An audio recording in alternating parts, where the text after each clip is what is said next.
Co bude dál s veřejnoprávními médii? Otázka, která se po pondělním podpisu koaliční smlouvy mezi ANO, SPD a motoristy opět vrátila do centra mediální pozornosti. Jak už jsme vám říkali minulý týden, programové prohlášení obsahuje i tyto body.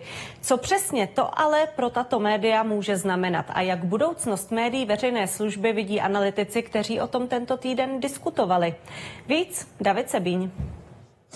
Podle mediálních analytiků je budoucí vládní program v otázce médií veřejné služby tak nekonkrétní, že z něj nelze jejich budoucnost snadno vyčíst. Analytici spolu s představiteli všech tří veřejnoprávních médií proto volají po dalších debatách. Pro změnu financování nevidí v tuto chvíli důvod. Systém je prý funkční. Já si myslím, že nezávislost bez nezávislého financování není úplnou nezávislostí. Na druhou stranu jsem rád, že nová vládní koalice nezávislost veřejnoprávních médií bere velice vážně a že to dala do toho programového prohlášení. Naše snaha bude, teď myslím, jak moje, tak vedení Českého rozhlasu, přesvědčit tu, řekněme, budoucí vládní garnituru, aby neměnila to, co funguje. Mimochodem jsme jako Česká republika i na západ od nás dáváni jako příklad, kde právě ten mediální systém velmi dobře funguje. Zrušení rozhlasových a televizních poplatků ale nemusí nutně znamenat zařazení České televize a rozhlasu pod státní rozpočet, což je i podle mediálních odborníků až krajní možnost. A jak upozorňuje analytička Irena Ryšánková, financování státem znamená potenciální ohrožení nezávislosti médií.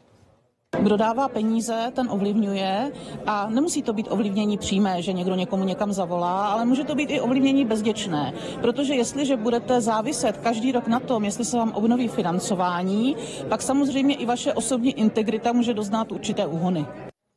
Místopředseda Velké mediální rady Vadim Petrov má ale současný systém financování médií veřejné služby za přežitý.